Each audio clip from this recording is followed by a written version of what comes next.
Welcome back to Apatros Review. In this episode, I Know Who Killed Me, starring Lindsay Lohan. Hi there, welcome back to Apatros Review. I'm your host, Milo Sipka, and join me as I take you on a ride through the wild world of science fiction action horror, or from my personal DVD collection, of about 1,200 DVDs, plus a few Blu-rays, videotapes, video games, TV shows. Anyway, that was a backfiring car. In this episode, we'll look at the film I Know Who Killed Me, directed by Chris Sivertson in the year 2007. Now, this film came out in the US on theatrical release on the 27th of July 2007. Now, this was released onto Region 4 DVD by Icon Home Entertainment, which I show you here, this disc. And I was unable to review the DVD's technical problems because there was a problem with the disc. It was an ex-rental I picked up at a flea market a few years ago, and the disc had some damage to it. But I was able to watch the film, just not the supplement and stuff, so I wouldn't be able to review it. So just reviewing the film. Now, this unholy attempt at making a psychological thriller with torture porn horror movie elements added in was one of the biggest critical flops of the latter half of the 2000s, and a real three-ring circus of a mess. It was the absolute nadir of the directorial career of Chris Sivertson, who ended up spending a few years in limbo before he could make another film. It was also the only time writer Jeff Hammond ever wrote a usable film script, and saddest of all, the tipping point at which the once promising career of former child actress turned human trainwreck Lindsay Lohan, whose offset behaviour became the stuff of tabloid legend of the late 2000s, as far as former Disney stars' behaviour went. Now, I Know Who Killed Me is a seriously messed up tale of a high school student writer named Aubrey Fleming, who gets abducted by a mysterious serial killer who likes to torture his victims with custom-made blue glass knives and surgical tools. Weeks pass and Aubrey is nowhere to be found, neither dead nor alive. But one night, a woman matching Aubrey's description is found with her right hand and leg badly damaged to the point they have to be amputated. But this woman, who looks just like Aubrey, claims to be Dakota Moss, a stripper who works in the hellhole of a strip club and whose mother was a drug addict who OD'd on skag sometime previously. As her parents and the FBI try to convince her she is indeed Aubrey and is delusional, an argument that holds some water is later found that Aubrey had been writing fictional stories about a character named Dakota Moss in a high school writing class. Dakota attempts to prove that her story is true and that Aubrey is still in mortal danger. With a sizable financial box office loss and critical mauling that made the film a joke, not to mention the rather perverse fact that the film won no less than 8 Golden Raspberry Awards, some of which were not realistically applied. Lohan won 2 Worst Actress Awards for both of the roles in the film, as well as for Worst Screen Couple for the same reason, which is really pushing the bounds of credibility a fair bit, and the entirely new category of Worst Excuse for a Horror Movie, which makes the whole thing a bit of a joke, not to mention being rather ridiculous. The Golden Raspberries kind of took their humor a little bit too far on that one. I mean, the film is bad, terrible in fact, but still it's just too much to invent new awards just for that film. And as well as numerous anecdotal reports of audiences being killed by laughter, not literally killed, but just almost died laughing during the final half hour of the film, there isn't really anything that this film has going for it, aside from providing a new benchmark for one of the worst films ever made. Where do I begin with this piece of shit? Well, first off, the script is completely pathetic in its attempts to wind in all manner of weird twists. I can probably buy the idea of a woman who's just escaped a serial killer who claims that she isn't the person the police claim she is. There have been some very good films that use identity bender stories to good effect. But the idea that she could be the victim's twin sister whose limbs magically fell off as an example of stigmata twins, a concept that I frankly don't believe in, and neither should you if you want to keep your sanity intact, is just stupid, bordering on incompetent writing. The addition of the plot device about Aubrey's stories makes things even more ridiculous, unless you count the fact that identical twins tend to have subtle psychic connections, and thus can be explained by the fact that Aubrey might have seen psychic impressions of Dakota in her dreams or in her mind, and used those for her stories.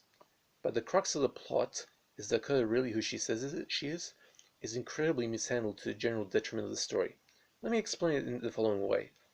If the police were to do a proper investigation, they would have asked Dakota what strip club she worked in, then either visited or called the strip club and gotten the manager to make an identification of the subject. That would settle things in a professional manner. But the FBI agents in this movie are, in a word, complete idiots. Then there's the whole thing with the color scheme of the film, which has pervasive use of the colours blue and red, which has gotten some critics who hate Italian genre cinema to claim this resembles a Dario Argento film. I disagree with that. Dario Argento made extraordinary use of primary colours, particularly in Suspiria, because he had a talent of using colours to invoke atmosphere and mood. Mario Bava, the guy who practically invented the Italian horror film with Black Sunday, also had the same talent and skills, and was a trained cameraman as well. As for Chris Severston, he doesn't know how to use these types of stylistic tricks effectively at all. Here, the constant use of blue-colored objects and filters to show each part of the scene for each half of Lindsay Lohan's roles only come across as amateurish. Oh, and by the way, I'll get to the alternate ending shortly. The final two nails in this film's coffin are the final twist, where it comes out that Aubrey and Dakota are actually identical twins, and that Aubrey's adopted mother's actual child died at birth, and the father didn't have the heart to tell it, so he bought one of a pair of twin babies from a mother who wanted to sell him one. An extremely stupid, not to mention ridiculous twist that could have been resolved by the use of a simple paternity DNA test, as well as the atrocious performance by Lohan, who was apparently so wasted by constant partying, drinking, and cocaine snorting that her talents have been almost permanently suppressed by it. I should also mention that on the technical front, the decision to shoot the film on digital video gives the impression that it was originally meant to be a direct-to-video release that somehow got theatrical distribution, and looks pretty bad in places. In fact, on the DVD, the picture quality was pretty mediocre, surprisingly shocking bad, while the soundtrack score and musical choice is pretty damn bad. I mean, the picture on the DVD looks pretty decent, but it doesn't have that clarity it should.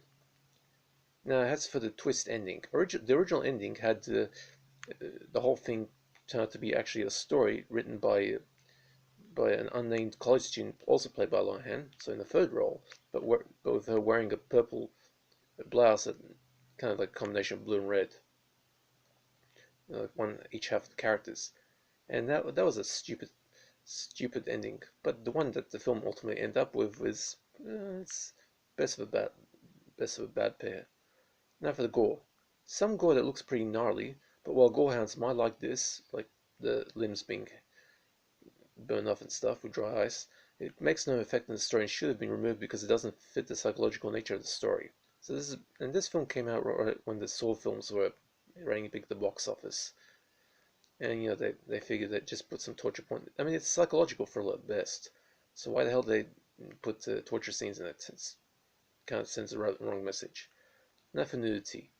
If you're trying to see to see Lindsay Lohan naked, well, forget it. Lohan doesn't appear naked at all. She had a strict no nudity clause in her contract, which is pretty astounding, especially for Lindsay Lohan, given that half the tabloid readers of the Western world had seen graphic close-ups of her lady bits in some sleazy supermarket tabloids, and on the interwebs as well. We do get some boobage from other strippers and a gnarly photo of a naked female corpse with her hand and leg amputated. We see her right breast and just a glimpse of a pubic area in the photo. Now, I Know Who Killed Me gets the dreaded rating of a D-, 1 out of 10. This film is awful crap that should be burnt. Although some people will get a perverse kick laughing their heads off at this crap. Now, that's it for the I Know Who Killed Me. So it's a really atrocious film. A film that pretty much nailed Lindsay Lohan's career. Of course, she did make an acting appearance in Machete, the Robert Rodriguez film with Danny Trejo. I mean, she was perfect for that role. And yeah, that's it for that film. Now, I don't do requests, but if you want to know if I have a certain film in my collection, just send me a comment on the comment section below, and I'll answer it. Okay, I hope you guys are staying safe. Things in here in Australia, New South Wales, have been getting pretty crazy with this spike in coronavirus cases, thanks to that piece of crap Premier in Victoria. Anyway, I hope you guys are staying safe, and that's it for this review.